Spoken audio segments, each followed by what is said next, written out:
Today I'm talking about 7 everyday items that may be contributing to your period problems. Number 1 is plastic. To learn about how plastic harms your hormones, check out my recent video, which I'll link in the description.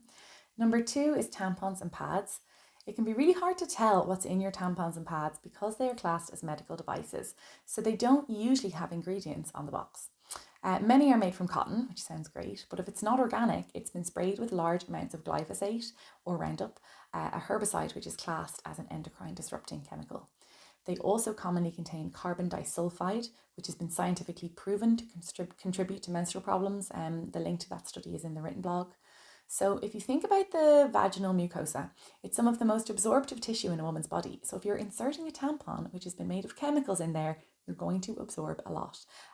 Many also include a plastic inserting device, which gives you a sort of not so nice xenoestrogen dose of BPA every time you insert a new tampon. There are so many alternative products to choose from nowadays. If you want to use tampons and pads, go for organic ones. There's reusable pads and period knickers and menstrual cups available. It's an easy swap. And also, if you invest in a reusable product, it's much more likely going to be cost effective in the long run too. And as a huge bonus, many women find that once they transition to these less toxic period products, their periods become less heavy and less painful. Thirdly, let's have a chat about our beloved cosmetics. Our skin is our biggest organ and it is permeable. So much of what we put on our skin is absorbed into our bodies, and unfortunately most cosmetics contain this whole cocktail of endocrine disrupting chemicals. From moisturizers to makeup, shampoo, perfume, they all contain a whole variety of chemicals that can disrupt your hormones. Many anti-aging creams even contain estrogen, which of course goes into your skin and contributes to excess estrogen symptoms like PMS, heavy periods, painful periods. Some brands even use extracts from sheep's placenta, which contains estrogen and progesterone, to thicken up shampoo and conditioner. And while this might give you lustrous hair, it can also contribute to your PMS. So I recommend using up what you have, and then as each product comes to an end, gradually start introducing less toxic ones.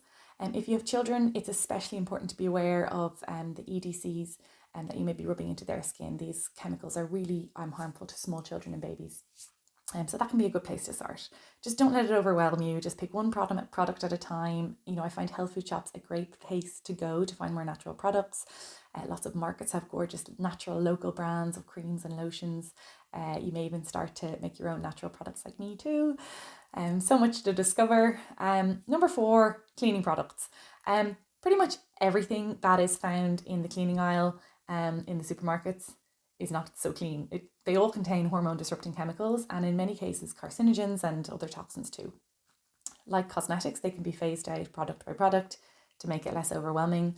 Like a simple cleaning spray can be made using vinegar and lemon juice. You can also find ones with natural ingredients in health food shops. 5 is non-stick pots and pans. Teflon is now banned, but many of my clients still use these Teflon coated pots and pans when they first come to see me. And how most non-stick pans sold nowadays don't contain Teflon. Instead, they're made from other chemicals which still pose a risk to your hormones and your health. So cook with stainless steel or cast iron instead. Number 6 is scented candles and other fake fragrances. Even when they're not lit, they diffuse these endocrine disrupting chemicals into the air of your home. Same goes for those little scented sticks, air fresheners in the car, or the ones you plug in the wall in your house. Just get rid of them. They're not only disrupting your hormones, they also often contain formaldehyde, which is a well-known human carcinogen. So alternatives available like beeswax and soy candles scented with essential oils, an essential oil diffuser, or burn natural incense. And for your car, you can just simply pop like a few drops of essential oil onto a tissue and leave it in your car to smell nice. Lastly, dryer sheets for your dryer are something you can ditch straight away. They add a nice fragrance and reduce static. But any synthetic fragrance, whether it's in a dryer sheet or a scented candle, is harmful to inhale. There's also plastic bowls you can get that are eco and reusable, but they still leach endocrine disruptors into your clothes and into the air. And you can get wool dryer bowls, which are reusable and fragrance free and reduce the static without toxins. Now, I know this can be overwhelming when you first learn about it. Even years later for me, it's still overwhelming. But just don't let it overwhelm you to the point of inaction. We live in this world where it's impossible to avoid toxic chemicals, so all we can do is minimize our exposure. And as much as possible, we really need to minimize exposure for our babies and our children too. Awareness is the first step. So well done for watching the video. Now that you know about these endocrine disrupting chemicals, you can start to reduce and replace the ones in your home. Step by step, day by day, you can reduce your exposure. Now, it may take a few months to notice the benefit on your PMS and period pain, but over time, the more you reduce these EDCs in your body, the less likely you are to experience estrogen excess and the associated symptoms like heavy periods, short cycles, PMS, cramps.